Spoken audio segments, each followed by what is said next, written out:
برادران ملت اسلامی، السلام علیکم ورحمۃ اللہ وبرکاتہ۔ الحمد للہ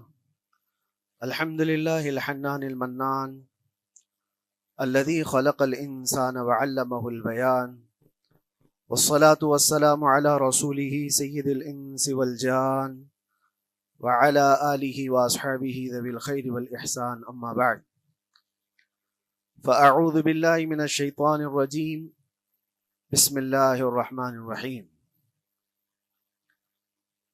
وَأَمَّا بِنِعْمَةِ رَبِّكَ فَحَدِّثْ، صدق اللہ مولانا العظیم۔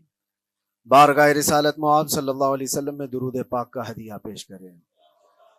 اللہم صلی علی سیدنا و مولانا محمد معدن الجود والکرم وآلہ واصحابہ الکرام وابنہ الکریم وبارک وسلم صلاۃ دائمۃ سرمدا ابدا۔ قرآن عظیم میں اللہ رب العزت ارشاد فرماتا ہے، وَقَلِيلٌ مِّنْ عِبَادِيَ الشَّكُورُ، میرے بندوں میں شکر کرنے والے بہت کم ہیں۔ اور یہ بات صحیح ہے کہ بندے پر بے شمار نعمتیں اللہ تعالیٰ عطا کیا ہے، بے شمار ہیں۔ وَإِن تَعُدُّوا نِعْمَتَ اللَّهِ لَا تُحْصُوهَا، اگر تم اللہ کی نعمتوں کو گننا چاہو گے تو شمار نہیں کر سکو گے۔ شیخ سعدی رحمۃ اللہ تعالی علیہ فرماتے ہیں کہ تمہارا ایک سانس لینا بھی نعمت ہے، سانس کا باہر نکالنا بھی نعمت ہے، اور اگر صرف سانسوں کی نعمتوں کا شکر ادا کرنے پر بندہ بیٹھ جائے تو پوری عمر اس کی تمام ہو جائے۔ باقی نعمتوں کا کیا ہے؟ بے شمار نعمتوں سے نوازا ہے اللہ تعالیٰ نے، لیکن انسان کی فطرت میں یہ بھی ہے کہ کبھی ایک چیز کی کمی محسوس ہوتی ہے تو وہ واویلا مچاتا ہے، بہت شور کرتا ہے کہ مجھے یہ تکلیف ہوئی، وہ تکلیف ہوئی۔ اس کے صحت کے زمانے کو وہ یاد نہیں کرتا، مصیبت کے زمانے کو بہت جلدی یاد کرتا ہے۔ اسی لیے شکر گزار بندے بہت کم ہیں۔ عادت یہ ڈال لیں، جب مصیبت آئے، کوئی تکلیف آئے، تو ہمارے اندر یہ احساس پیدا ہو جائے کہ میرے گناہ اس سے بھی بڑی مصیبت کے لائق تھے، اللہ نے کم مصیبت عطا کی۔ جب کوئی بیمار ہو جائے، جب کبھی کسی آفت میں مبتلا ہو جائے تو یقیناً درد تو ہوتا ہے، آدمی سہن نہیں کر پاتا، لیکن احساس دل میں یہ پیدا کرے اگر وہ انصاف کرنے پر آئے رب تبارک و تعالی میرے ہر گناہ کے بدلے بڑی بڑی سزائیں دے سکتا ہے، میں چھوٹی سی سزا میں ملوث ہوں، اللہ کریم اس کا شکر ہے۔ اسی طرح سے میرے عزیزو، ایک بات میں آپ کو بتاتا ہوں، خاص طور پر ہمارے قید کے زمانے میں بہت سارے ایسے قیدی جیل کے اندر جانے کے بعد ان کے حالات ایسے ہو جاتے ہیں، وہ نا امید اور مایوس ہو کر کفریہ جملے بکنے لگ جاتے ہیں۔ ان کے حالات ایسے ہو جاتے ہیں کوئی خدا نہیں، اگر ہوتا تو ہماری سنتا۔ بہت کچھ عبادتیں بھی کرتے ہیں، نہیں جب قبول ہوتی ہے تو مایوس ہو جاتے۔ تو یہ تو اندر کے حالات ہیں، باہر بھی کسی کے ساتھ ایسا ہو سکتا ہے۔ میں تو 10 سال سے دعا کر رہا ہوں، اولاد ہی نہیں ہوئی، کوئی یہ کہتا ہے۔ شادی ہو گئی، 10 سال ہو گئے، بچے نہیں ہو رہے ہیں۔ کوئی یہ کہتا ہے کہ میری بیٹی کا رشتہ ہی نہیں ہو رہا، ہر وظیفہ کر لیا، ہر دعا کر لیا، پھر یہاں سے نا امیدی، نا شکری۔ یہ جملے انسان کو کہاں تک پہنچا دیتے ہیں۔ ایک بات میں آپ کو بتاؤں، مولا علی کرم اللہ وجہہ الکریم کی یہ حکمت بھری بات ہے، ارشاد فرماتے ہیں جب کبھی مصیبت آئے اللہ کی طرف سے تو یہ امتحان ہے یا سزا ہے، کیسے پتا چلے؟ ظاہر سی بات ہے، ہر کوئی یہ کہتا ہے یہ تو اللہ کی طرف سے امتحان ہے، آزمائش۔ ہم بھی اندر تھے تو یہ بار بار احساس دلایا جاتا تھا، اور بعض لوگ یہ کہتے تھے کہ اللہ کی طرف سے آزمائش ہے، امتحان ہے، اس کو گزار لیجیے۔ بعض مرتبہ امتحان ہے اور بعض موقعوں پر سزا ہے، اور سزا کب ہے اور امتحان کب ہے یہ کیسے پتا چلے؟ بہت بڑا فارمولہ ہے۔ مولا علی کرم اللہ وجہ الکریم فرماتے ہیں جب کبھی تم پر کوئی مصیبت آئے تو یہ دیکھ لینا ان مصیبتوں کے دن میں تم اگر اللہ سے زیادہ قریب ہو گئے ہو، دعا زیادہ کرنے لگ گئے ہو، وظیفے زیادہ کرنے لگ گئے ہو، تو اس کا مطلب ہے کہ اللہ تعالیٰ تم کو امتحان میں رکھا ہے۔ اور اگر مصیبتوں کے آنے کے بعد بندہ دور ہو جاتا ہے اللہ سے، پھر وہ بپھر جاتا ہے، گناہ زیادہ کرنے لگتا ہے، تو سمجھ لو یہ سزا میں ملوث ہے۔ اب سب کی زندگی میں یہ مصیبتیں جب آتی ہیں تو خود اپنے آپ کو ریئلائز کرے، احساس کر کے دیکھے کہ مصیبت آئی ہے تو میرے ہاتھ میں تسبیح آ گئی یا پھر گالی گلوچ، مصیبت یا آفت آئی ہے میرے گھر پر تو میں عبادت اور نماز کی طرف زیادہ جا رہا ہوں یا پھر عیش و عشرت کی طرف زیادہ جا رہا ہوں، تو تمہیں خود پتا چل جائے گا کہ تم اللہ کی طرف سے امتحان میں ہو یا پھر سزا میں ہو۔ میرے عزیزوں، بہت مقامات ایسے ہیں جہاں پر بظاہر مصیبت کی حکمت ہمیں نہیں معلوم ہوتی کہ کیوں آئی یہ مصیبت، کیوں دی گئی ہے ہمیں ایسی تکلیف۔ اسی کا نام تقدیر ہے کہ اللہ تعالیٰ کے لکھے ہوئے پر راضی رہنا یہ مومن کی شان ہے۔ مومن کو ہمہ وقت اللہ تبارک و تعالیٰ کی طرف سے لکھی ہوئی اس تقدیر پر راضی رہنا ہے۔ آپ کو میں ایک بات بتا دوں، حضرت ابو جندل ایک صحابی ہیں، مکہ مکرمہ میں ایمان لائے، رسول پاک صلی اللہ تعالیٰ علیہ وسلم جب ابھی مکہ میں تھے، اس وقت غریب صحابہ کو کفار مکہ، مشرکین مکہ کس طرح سے پکڑ کر مارتے تھے، کیسے کیسی سزائیں دیا کرتے تھے۔ اسی اسنا میں اللہ کے نبی صلی اللہ علیہ وسلم ہجرت کر کے مدینہ تشریف لے گئے، لیکن جو ابو جندل تھے یہ قید میں تھے، قید میں تھے، ان کا باپ خود ان کو قید میں رکھا ہوا تھا، اور ایسی قید کہ زنجیریں بندھی ہوئی رہتی تھی، مسلسل کئی سال گزر گئے۔ حضور پاک صلی اللہ تعالیٰ علیہ وسلم کی ہجرت کے 6 سال گزر جانے کے بعد 7واں سال تھا جب آپ کو بتاؤں حدیبیہ کا وہ منظر پیش آیا جس کو صلح حدیبیہ کہا جاتا ہے۔ تقریباً 1400 صحابہ کے ساتھ رسول کریم صلی اللہ تعالیٰ علیہ وسلم عمرہ کرنے کے لیے آئے، لیکن اس وقت مکہ کے کفار و مشرکین مکہ سے تقریباً 35 کلومیٹر باہر دور آپ کا راستہ روک لیا، کہا ہم آپ کو عمرہ کرنے نہیں دیں گے، آپ کے اصحاب کو، آپ کے صحابہ کو ہم مکہ میں انٹر ہونے نہیں دیں گے۔ جنگ جیسی نوبت آ گئی تھی، لیکن حضور پاک صلی اللہ تعالیٰ علیہ وسلم اور صحابہ احرام پہن کر کے عمرہ کرنے کے لیے آئے، تو پھر درمیانی راستہ یہ اختیار کیا گیا۔ حضور پاک صلی اللہ علیہ وسلم نے فرمایا کہ ہم صلح کر لیتے ہیں، کچھ ایگریمنٹ ہو جائے ہمارے اور تمہارے درمیان، جنگ نہیں کریں گے، آج سے جنگ بندی ہو جائے۔ تو کفار مکہ اس بات پر راضی ہوئے، اور اس کے بعد صلح، جس کو کہتے ہیں صلح حدیبیہ، یہ بہت مشہور ہے۔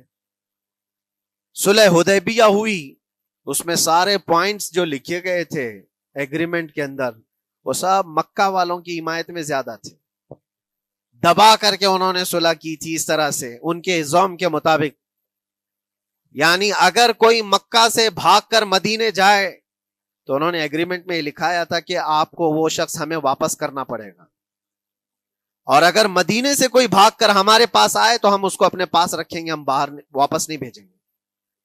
تمہارا کوئی آدمی ہمارے پاس آ گیا بھاگ کر کے، یا ہمارا ہی وہاں رہنے والا کوئی آدمی آ گیا آپ کی امان سے نکل کر کے، تو ہم اس کو اپنے پاس رکھیں گے۔ ایسی بہت ساری شرطیں تھیں، میں کیوں کہہ رہا ہوں یہ بات سن لیجیے۔ یہ صلح حدیبیہ ہو گئی، ایگریمنٹ ابھی لکھا جانا تھا، وہ ابو جندل صحابی جو کئی سالوں سے مکہ میں قید میں تھے، زنجیریں توڑ کر کے وہ باہر نکل آئے، اور جب ان کو یہ خبر ملی کہ مکہ سے 35 کلومیٹر دور اللہ کے نبی صلی اللہ تعالیٰ علیہ وسلم اپنے صحابہ کے ساتھ پڑاؤ ڈالے ہوئے ہیں اور تشریف لانے والے ہیں، کسی طرح بچ بچاتے ہوئے وہ وہاں پہنچ گئے حدیبیہ کے مقام پر۔ جیسے ہی وہ پہنچے صحابہ میں ایک شور ہو گیا، صحابہ جانتے تھے کہ کتنے سالوں سے ابو جندل قید میں ہے، طرح طرح کی اذیتیں اٹھاتا ہے، بہت مصیبتیں اٹھائی ہیں ابو جندل۔ دیکھا ان کے جسم پر پورے زخموں کے نشان تھے، ہاتھوں اور پیروں میں زنجیریں لٹکی ہوئی تھیں۔ وہ اسی حالت میں صحابہ کے پاس آ گئے، صحابہ سب نے سینے سے سینہ لگایا، استقبال کیا، ابو جندل تم آ گئے ہمارے پاس، آ گئے۔ اب بات سنو، بڑی حیرت کی ہے، ایگریمنٹ لکھا جا رہا تھا اور ابو جندل مکہ سے فرار ہو کر کے آئے تھے۔ ابو جندل کا جو باپ ہے اور دوسرے جو رئیس مکہ کے تھے، قریش کے سردار، سبوں نے ہاتھ روک لیا اور کہا ہمارا ایک آدمی بھاگ کر آپ کے پاس آیا ہے، ایگریمنٹ کے مطابق اس کو آپ ہمیں واپس کرنا ہوگا، واپس لوٹانا ہوگا۔ مکہ میں رہنے والا شخص آپ کے پاس آیا ہے، وہ ہمارا قیدی ہے۔ حضور پاک صلی اللہ تعالی علیہ وسلم نے فرمایا ابھی تو لکھا نہیں گیا، اس سے پہلے وہ آیا ہے، چھوڑ دو اس کو، اس کے بعد جو بھی ہوگا اس پر عمل کریں گے۔ مکہ والوں نے کہا نہیں، ہم نہیں مانتے اس چیز کو۔ حضور پاک صلی اللہ تعالی علیہ وسلم نے یہاں تک فرمایا اس ایک شخص کو میری ضمانت میں دے دو، باقی تمہاری ساری شرطیں منظور کر لی جائیں گی۔ وہ رحمت للعالمین، نبی اکرم صلی اللہ تعالی علیہ وسلم اپنے غلاموں پر رحم کیسے نہ کریں؟ جب ان حالات میں دیکھا ابو جندل کو تو صحابہ بھی حضور کے پاس آئے اور کہا یا رسول اللہ صلی اللہ علیہ وسلم صلح کیوں کر رہے ہیں ان کے ساتھ؟ جنگ کریں گے ہم ان کو، ہم نے بدر میں، احد میں، خندق میں ان کے ساتھ جو مقابلے کی ہمیں تجربہ ہے، ہم ان کے پرخچے اڑا دیں گے، آپ اجازت دیں ہم جنگ کریں گے۔ اللہ کے نبی فرماتے ہیں میں جو دیکھ رہا ہوں وہ تم نہیں دیکھ رہے ہو، اللہ کا حکم نہیں ہے جنگ کرنے کا، صلح ہے۔ صلح ہو گئی، لکھا جا رہا تھا، اور یہ ابو جندل آئے۔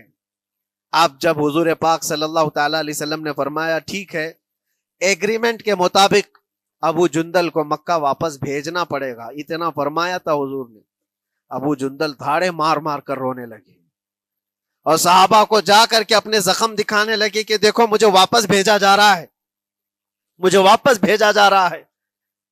تو صحابہ کے اندر بھی جوش تھا، اپنا آدمی جب کوئی اتنا مظلوم ہو، اتنا مار کھایا ہو، اور پھر واپس انہی ظالموں کے سامنے اس کو بھیجا جانا ہو تو کیا کیفیت ہوگی۔ تو وہ ابو جندل سارے صحابہ کے بیچ میں چھپ چھپاتے ہوئے رو رہے تھے۔ اللہ کے نبی صلی اللہ علیہ وسلم تشریف لائے اور فرمایا ابو جندل میں کہہ رہا ہوں واپس چلے جاؤ، واپس جاؤ، مکہ جاؤ۔ تو انہوں نے کہا یا رسول اللہ صلی اللہ علیہ وسلم ان زخموں کے ساتھ واپس جاؤ؟ اللہ کے نبی صلی اللہ علیہ وسلم نے فرمایا ہاں ابو جندل، اللہ کی مرضی یہی ہے، اور اللہ کا نبی وہی کہتا ہے جو اللہ کی مرضی ہوتی ہے۔ یہ میں کہہ رہا ہوں بظاہر تکلیفوں کی حکمت ہمیں معلوم نہیں ہوتی، لیکن ہمیں عمل کرنا چاہیے۔ نبی پاک صلی اللہ تعالی علیہ وسلم کا جب حکم ہوا، ابو جندل انہی زنجیروں کے ساتھ ان کے باپ کے حوالے کر دیے گئے، وہ گھسیٹتے ہوئے لے جا رہا تھا، گھسیٹتے ہوئے واپس انہی قیدیوں کی طرح لے جا رہا تھا۔ سب کی آنکھوں میں آنسو تھے، لیکن حکمت الہی کیا ہے یہ کون جانتا ہے؟ بظاہر اللہ تبارک و تعالیٰ کی طرف سے یہ دی ہوئی آزمائشیں، یہ تکلیفیں، اس کی حکمت وہ بہتر جانتا ہے۔ جب ابو جندل کو واپس کیا گیا، ایک سوال اٹھتا ہے میرے عزیزو، یہ میں قید کی حالت میں رہ کر کے ایک شخص نے مجھ سے سوال کیا تھا، آپ تو اللہ کے نبی صلی اللہ تعالی علیہ وسلم کی ناموس کی بات کرتے ہو، حضور کی محبت کی بات کرتے ہو، ان کے عشق کی بات کرتے ہو، اور یہ بھی کہتے ہو کہ نبی پاک صلی اللہ تعالی علیہ وسلم دستگیری کرتے ہیں، اپنے غلاموں کی مدد کرتے ہیں، تو اتنے دنوں سے کیا آپ نے حضور کو نہیں پکارا؟ کیا رسول پاک صلی اللہ تعالی علیہ وسلم سے محبت اور عشق کی بات کے بعد آپ نے بھیک نہیں مانگی؟ اس وقت یہ واقعہ یاد آیا، میں تو ابو جندل کے پاؤں کے ناخن کی مٹی کے برابر بھی نہیں۔ وہ صحابی رسول تقریباً ان کے متعلق کہا گیا ہے 6 سے 8 سال تک وہ ان کی قید میں رہے، تو کیا رسول پاک صلی اللہ علیہ وسلم کو خبر نہیں تھی؟ خبر تھی، لیکن ہوتا ایسا ہے کہ جو جتنی محبت کرتا ہے اتنے ہی امتحانوں سے گزارا بھی جاتا ہے، اس کو امتحان دینے پڑتے ہیں۔ اسی لیے بار بار میں یہ بات کہتا ہوں، حضور پاک صلی اللہ تعالی علیہ وسلم کی ناموس کی بات کرنا، عظمت رسالت کی بات کرنا، یہ حلوے پراٹھے کھانے کا نام نہیں ہے، یہ شہادت گہے الفت میں ہے قدم رکھنا۔ لوگ آسان سمجھتے ہیں مسلمان ہونا، حضور پاک صلی اللہ تعالی علیہ وسلم کی شریعت طاہرہ کو بچانے کے لیے ہی تو، حضور کی ناموس کی حفاظت کے لیے ہی تو مولا امام حسین نے اپنی گردن دے دی، اپنے بچوں کی قربانی دے دی، اپنا عیش آرام سب تیاگ دیا۔ یہ ساری قربانیوں کے بعد ہی اس امتحان سے بندہ نکلتا ہے۔ وہ امام احمد بن حنبل جن کے سینے میں 5 لاکھ حدیثیں محفوظ تھیں، رسول پاک صلی اللہ علیہ وسلم کی 5 لاکھ حدیثوں کے حافظ، لیکن بغداد کے ظالم حکمرانوں نے ان کو ننگی پیٹھ پر کوڑے مارے ہیں، پہلی مرتبہ 100 کوڑے، دوسری مرتبہ پھر 100 کوڑے، تیسری مرتبہ پھر 100 کوڑے، اتنے میں تو آدمی مر جاتا ہے۔ امام احمد بن حنبل کی پیٹھ جھک گئی تھی۔ میرے عزیزو، یہی ہے جس کو ہم کہہ رہے ہیں شہادت گہے الفت میں ہے قدم رکھنا۔ اگر تم سچا ایمان رکھتے ہو تو پھر آزمائش بھی ہوگی، اللہ کریم قرآن میں فرماتا ہے وَلَيَعْلَمَنَّ اللَّهُ الَّذِينَ صَدَقُوا وَلَيَعْلَمَنَّ الْكَاذِبِينَ، اللہ تبارک و تعالیٰ ضرور آزمائے گا سچا کون ہے اور جھوٹا کون ہے۔ مصیبتیں آئیں گی، آندھیاں آئیں گی، لیکن جمے رہو، ڈٹے رہو، اللہ رب العزت سے کبھی بھی اپنا رشتہ نہ توڑو، اور جو تمہارے اندر ایمان ہے، توکل اور یقین ہے، ذرا برابر بھی فرق آنے نہ پائے۔ آج نہیں قبول ہوئی کل ہوگی، کل نہیں قبول ہوئی پرسوں ہوگی، کبھی نہ کبھی تو دعا قبول ہوگی۔ دنیا داروں کے دروازے کھٹکھٹاتے ہیں تو ایک نہ ایک دن دروازہ کھلتا ہے، وہ ارحم الراحمین ہے، وہ ارحم الراحمین ہے، دروازے کھولتا ہے، لیکن وہ بہتر جانتا ہے کس وقت دروازہ کھلنا چاہیے۔ ہم اپنی مرضی کے مطابق رب کو نہیں چلا سکتے، مولا تعالیٰ جیسا چاہے ہمیں ویسا چلنا چاہیے۔ ایک بات اور میں بتا دوں سید، یہ تو دوسرے لوگوں کی بات ہے جس میں ہمارے قصور ہیں، ہمارے جرم ہیں، ہمارے گناہ ہیں، جس کی وجہ سے مصیبتیں آئیں گی، لیکن اللہ کے نبی کا کوئی گناہ نہیں ہوتا۔ جو نبی ہوتے ہیں وہ معصوم ہوتے ہیں۔ سیدنا یوسف علیہ الصلوۃ والتسلیم اللہ کے نبی، اللہ کے نبی ابراہیم علیہ السلام کے بیٹے اسحاق علیہ السلام، اسحاق علیہ السلام کے بیٹے یعقوب علیہ السلام، یعقوب علیہ السلام کے بیٹے یوسف علیہ السلام، جن کی نسل میں انبیاء کرام، جو پورا خاندان نبوت کا ہے، وہ یوسف علیہ السلام کن کن مقامات سے گزارے گئے۔ پہلے بھائیوں نے کنویں میں پھینک دیا، اور اس کے بعد اس زہریلے کنویں سے وہ نکالے گئے۔ جنگل میں کوئی نہیں تھا جب ان کے بھائیوں نے کنویں میں پھینکا تھا۔ اس وقت ایک قافلہ جا رہا تھا، انہوں نے ڈول ڈال کر کے نکال لیا اور پھر لے کر کے گئے۔ یہاں سے کنویں سے تو نکالے، لیکن آگے کی زندگی کیا ہے؟ مصر کے بازار میں لے جا کر قافلے والوں نے بیچ دیا۔ یوسف علیہ السلام پھر خریدے گئے، کس کے ہاں؟ عزیز مصر، بادشاہ مصر کے گھر میں، اور وہاں پر زلیخا آپ پر فدا ہوئی۔ پھر آپ پر الزام بھی لگایا گیا، اور اس الزام کی بنیاد پر آپ کو جیل بھیجا گیا۔ اللہ کے نبی کے دامن پر پیوند تو ہو سکتا ہے، دھبا نہیں ہوتا۔ کسی گناہ کا تصور بھی وہ نہیں کرتے، وہ معصوم ہوتے ہیں، لیکن بغیر کسی قصور کے، بغیر کسی جرم کے آپ کو جیل بھیجا گیا۔ یوسف علیہ الصلوۃ والتسلیم جیل جب گئے، وہ نبی ہو کر کے، اور اس کے بعد دن کٹتے رہے۔ دن کیسے؟ ہفتے، ہفتے کیا مہینے، مہینے کیا سال۔ یوسف علیہ الصلوۃ والتسلیم کے 7 سال گزر گئے۔ جب کبھی کسی انوسینٹ کو، بے قصور آدمی کو تکلیف دی جاتی ہے تو اس کو احساس زیادہ ہوتا ہے، اور جرم کی وجہ سے جب کوئی تکلیف میں آتا ہے تو کمپرومائز کر لیتا ہے، میں ایسا غلطی کیا تھا، مجھے یہ جھیلنا پڑ رہا ہے۔ لیکن جس کا جرم ہی نہیں، نہ کردہ گناہ کی سزا جب دی جاتی ہے، بندہ بہت بکھر جاتا ہے، ٹوٹ جاتا ہے۔ لیکن وہ اللہ کے نبی تھے، توکل کیسا تھا، یقین کیسا تھا، صبر کے ساتھ نکالے۔ لیکن ایک بہت پیاری بات ہمیں ملتی ہے میرے عزیزوں، وہاں قیدی اور بھی تھے، اور یوسف علیہ السلام کو اللہ تعالیٰ نے ایک معجزہ عطا کیا تھا۔ وہ خوابوں کی تعبیر سچی سچی بتاتے تھے۔ خواب کی تعبیر ہوا کرتی ہے، جو بھی خواب دیکھتا ہے آدمی، اس میں اشارہ ہوتا ہے اللہ کی طرف سے۔ تو 2 قیدیوں نے خواب دیکھا تھا، یہ قرآن پاک کے سورہ یوسف میں پورا موجود ہے، 12ویں پارے میں۔ 2 قیدیوں نے خواب دیکھا، اپنا اپنا خواب انہوں نے بیان کیا یوسف علیہ السلام کو۔ ایک قیدی نے دیکھا کہ وہ سر پر روٹیاں رکھ کر کے لے جا رہا ہے اور پرندے نوچ نوچ کر کھا رہے ہیں۔ دوسرے نے دیکھا کہ وہ انگوروں کو نچوڑ کر کے اس کے رس پی رہا ہے۔ تو انہوں نے بتایا یوسف علیہ السلام کے پاس، ایسا ایسا ہم نے خواب دیکھا ہے، اس کی تعبیر کیا ہو سکتی ہے؟ سیدنا یوسف علیہ السلام فرماتے ہیں، میں دونوں کے خواب کی تعبیر بتاؤں گا، لیکن اس میں سے ایک بندہ، اس سے آپ نے کہا تو وعدہ کر کے میرا بھی کام کرے گا، میرا بھی ایک کام ہے تو کرے گا۔ 7 سال گزر گئے تھے، جو بادشاہ مصر تھا وہ بھی بدل چکا تھا، جس نے قید میں ڈالا تھا وہ ختم ہو گیا، دوسرا آیا، تیسرا آیا، جو بھی آیا، لیکن حکومت بدلی ہوئی تھی۔ تو خواب کی تعبیر بتانے سے پہلے ایک قیدی سے یوسف علیہ السلام نے کہا کہ میرا کام تو کرے گا؟ اس نے کہا ہاں، آپ جو کہیں گے میں کروں گا۔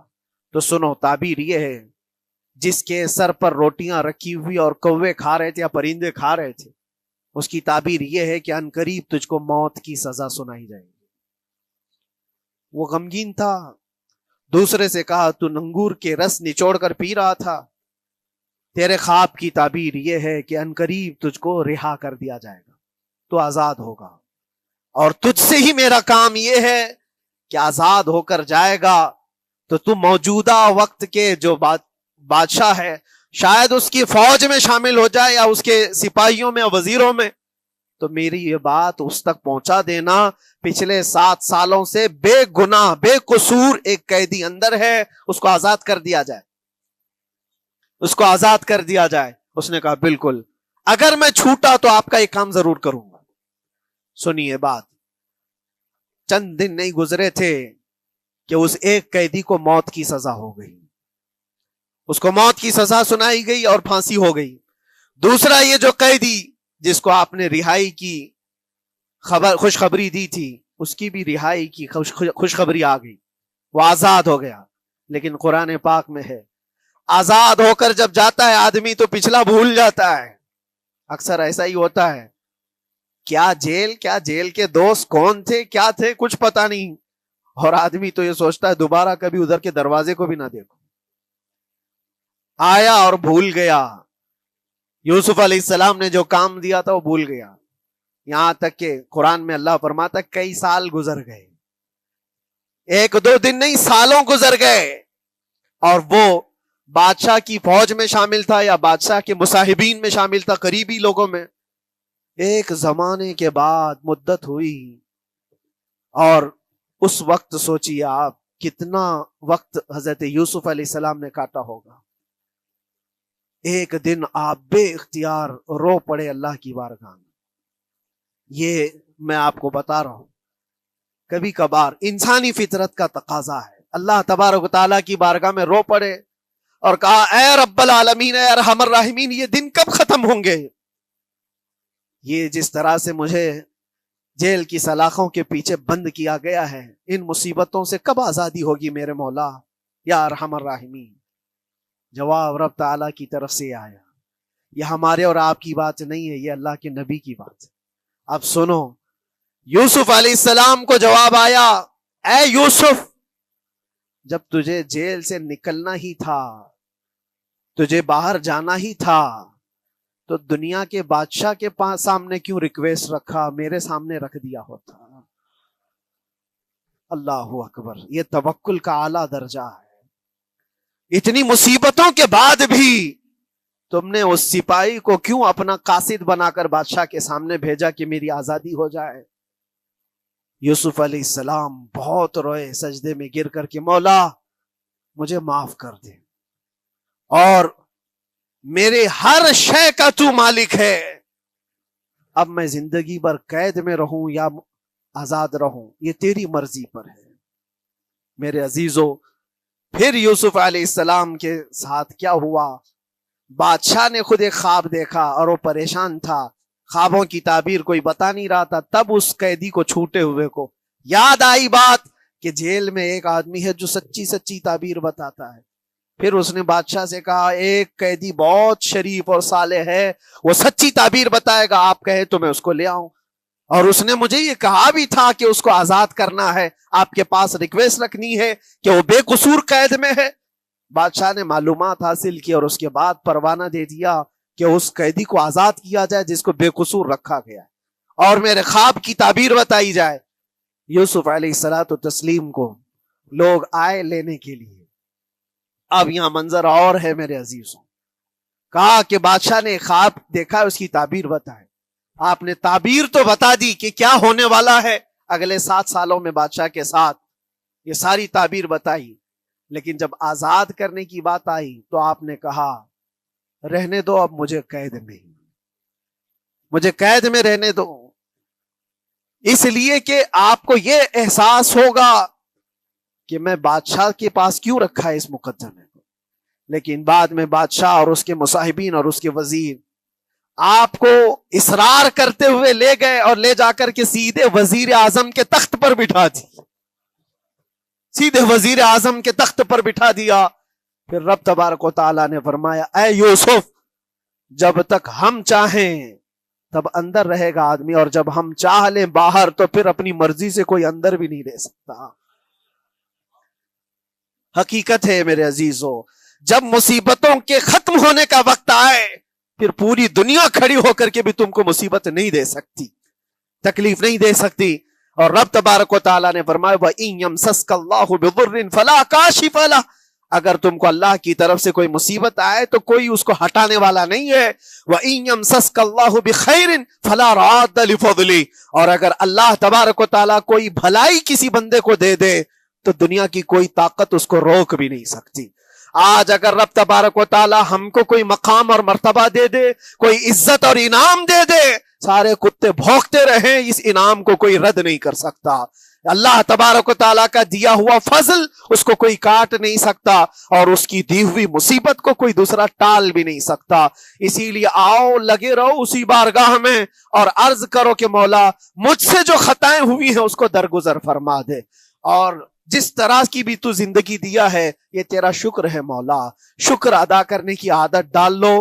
اللہ تبارک و تعالیٰ فرماتا ہے لَإِن شَكَرْتُمْ لَأَزِيدَنَّكُمْ، اگر تم شکر ادا کرو گے تو میں اور زیادہ عطا کروں گا، اور زیادہ عطا کروں گا.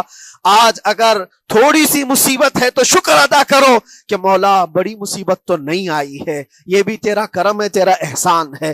مصیبت زدہ لوگوں کو دیکھتا ہوں تو پھر میں یہ کہتا ہوں ہاتھ بھی سلامت ہے، پیر بھی سلامت ہے، آنکھ بھی سلامت ہے، زبان بھی سلامت ہے، دماغ بھی چل رہا ہے. کیا یہ شکر کرنے کا موقع نہیں ہے؟ یہ شکر کرنے کا مقام نہیں ہے؟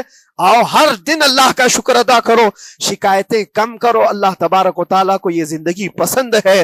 وآخر دعوانا ان الحمد للہ رب العالمین. السلام علیکم.